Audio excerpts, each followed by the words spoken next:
పెద్దలు పరచూరు గోపాలకృష్ణ గారు, పెద్దలు బ్రహ్మానందం గారు, మోహన్ బాబు గారు, శరత్ కుమార్ గారు, పెద్దలందరికీ నా నమస్కారం. అలాగే రచయిత ప్రసాద్ గారు కూడా ఉన్నారు ఇక్కడ, తోట ప్రసాద్ గారు, నమస్కారం. వీరందరి సహాయ సహకారాలు, వీళ్ళందరి బ్లెస్సింగ్స్తో విష్ణు కన్నప్ప అనే కళను నిజం చేశాడు. ఈ కన్నప్ప గురించి చెప్పాలంటే ముందుగా శంకర భగవత్పాదులు అన్నట్టుగా బ్రహ్మ మురారి సురార్చిత లింగం, నిర్మల భాసిత శోభిత లింగం, జన్మజ దుఃఖ వినాశక లింగం, తత్ప్రణమామి సదాశివలింగం అన్నారు. జన్మజ దుఃఖ వినాశక లింగం, జన్మంతా ఉన్న దుఃఖాలన్నింటినీ వినాశనం చేస్తుంది ఆ లింగం అన్నారు. అలాంటి వాయులింగం గురించి కథ ఇది. ఈ వాయులింగం గురించి కథ విష్ణు తలపెట్టినప్పుడు దీని గురించి నేను చదువుకోవడం జరిగింది. మొట్టమొదటిసారి 12వ శతాబ్దంలో పెరియ పురాణం అని తమిళనాడులో రాసిన పుస్తకంలో మొట్టమొదటిసారి కన్నప్ప దర్శనం ఇచ్చాడు.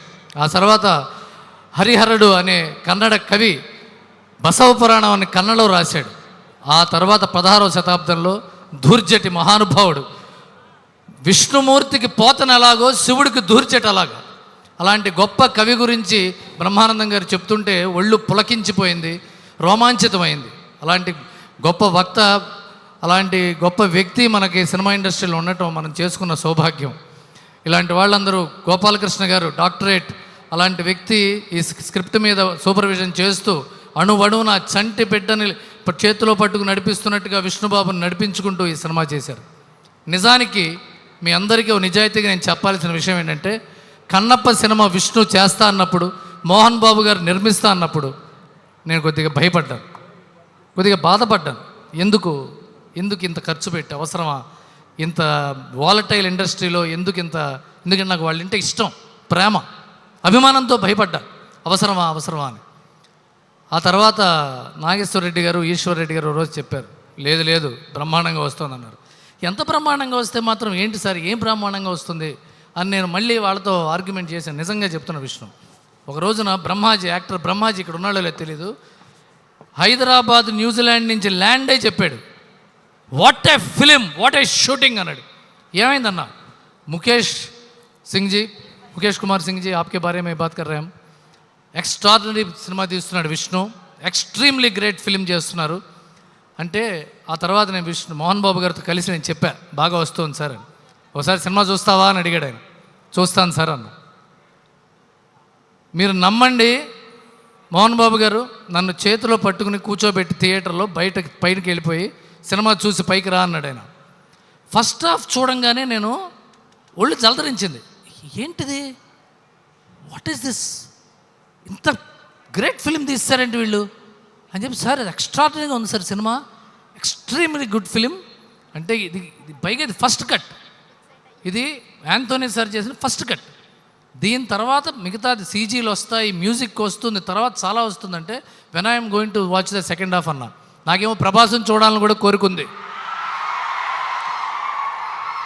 ఆ తర్వాత స్టీఫెన్ దేవసి గారు, sir salutes to you sir. Stephen Devassy గారు చేసిన రికార్డింగ్తో మోహన్ బాబు గారు నేను కలిసి స్టూడియోలో సెకండ్ హాఫ్ చూస్తుంటే, చివరి 10 నిమిషాలు సినిమా చూసిన తర్వాత ఫైనల్ రీల్ ఆఫ్ చేసి లైట్లు వేశారు. 3-4 నిమిషాల పిన్ డ్రాప్ సైలెన్స్లో ఉంది నాకు.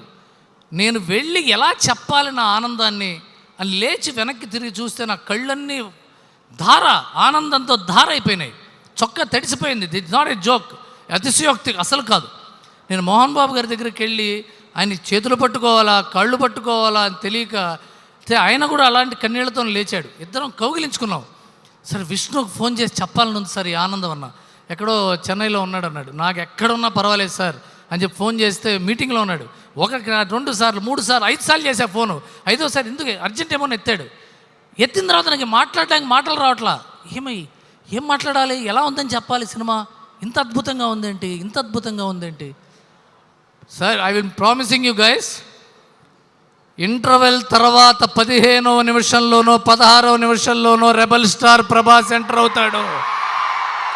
ఎంటర్ అవుతున్నాడు ప్రభాస్. అక్కడ నుంచి 26 నిమిషాలు 27 నిమిషాలు చెప్తున్నాను విష్ణు, ప్రభాస్, విష్ణు, మోహన్ బాబు గారు, అక్షయ్ కుమార్, అసలు కీర్తి ముకుందన్ అద్భుతం, ప్రీతి ముకుందన్ ఎక్స్ట్రాడనరీ ఉంటుంది. అక్కడి నుంచి ఆ తర్వాత మొదలవుతుంది Vishnu performance. Stephen Devassy recording song ఉంటుంది. ఆ అయిపోగానే విష్ణు ప్రభాస్ గారు ఎపిసోడు, అక్కడి నుంచి I'm telling you it is going to be one of the most memorable films of Telugu cinema. And నేను విష్ణు చాలా మంచి నటుడు, చాలా డిసిప్లిన్డ్ యాక్టరు, ఎంతో టెక్నీషియన్స్ని గౌరవించే యాక్టరు. అలాంటి వాడు డబ్బింగ్ ఎలా చెప్తాడు? ఎందుకంటే ఇది పౌరాణిక సినిమా, ఇది జానపదం పౌరాణికం మిక్స్ సినిమా. ఇది దీనికి ఎలా చెప్తాడని చెప్పి మనం చూసా. ఎక్కడ ఒత్తివ్వాలి, ఎక్కడ పొల్లివ్వాలి, ఎక్కడ ఒత్తాలి, ఎక్కడ లేపాలి, దీని తల్లి ఎరగదీసే డైలాగ్ డెలివరీ. విష్ణు, మీ నాన్నగారి కంటే ఈ సినిమాలో బాగా చేసావు. సారీ సార్, మీరు చాలా సినిమాలు చేశారు, మహానటుడు, గొప్ప నటుడు. మళ్ళా చరిత్ర చరణం అవుతుంది ఎన్నిసార్లు చెప్పినా. ఈ today's evening belongs to your son mister Vishnu. And Mohan Babu గారి పిల్లల్ని ఎంత ప్రేమిస్తాడో తెలుసు, ఎంత ప్రేమిస్తాడో, పిచ్చి ఆయనకి. గ్రేటెస్ట్ ఫాదర్ ఎవరినన్నారంటే మోహన్ బాబు గారే, అది మంచో చెడో. అలాంటి తండ్రికి కడుపు నిండిపోయే ఆనందాన్ని తీసుకొచ్చే సినిమా కన్నప్ప, ఇది నిజం. అండ్ ముఖేష్ కుమార్ సింగ్ గారు ఎంత ఓపికగా, మోహన్ బాబు గారితో పట్టడం అంత ఈజీ కాదు సార్. ఫ్రై ప్యానే, కోపం ఉంటుంది, ఆనందం ఉంటుంది, ప్రేమ ఉంటుంది, అక్సర్ మిక్స్డ్ ఫ్రూట్ జామ్లా ఉంటుంది ఆయనతో. అలాంటిది ముఖేష్ గారు. రైటర్స్ గొప్ప వాళ్ళందరూ ఉన్నారు ఇక్కడ, పెద్ద పెద్ద వాళ్ళు, గోపాలకృష్ణ గారు, తోట ప్రసాద్ గారు, అలాంటిది మా స్నేహితుడు నటుడు శివబాలాజీ గారు, వీళ్ళందరూ. అండ్ ఈ సినిమా సెకండ్ కొబ్బరికాయ నుంచి రేపు రిలీజ్ దాకా విష్ణుతో నిలబడి ఉన్న మా విజయ్, మా గజ, మా కృష్ణ, అందరూ వాళ్ళ యొక్క రక్తపు బొట్టు పెట్టి ప్రాణం కంటే గొప్పగా తీసిన సినిమా కన్నప్ప. అండ్ మీరందరూ ఈ సినిమా చూసి గౌరవిస్తారు, ప్రశంసిస్తారు, గొప్ప విజయాన్ని అందిస్తారని రూఢిగా చెప్తూ సెలవు తీసుకుంటాను. శుభం.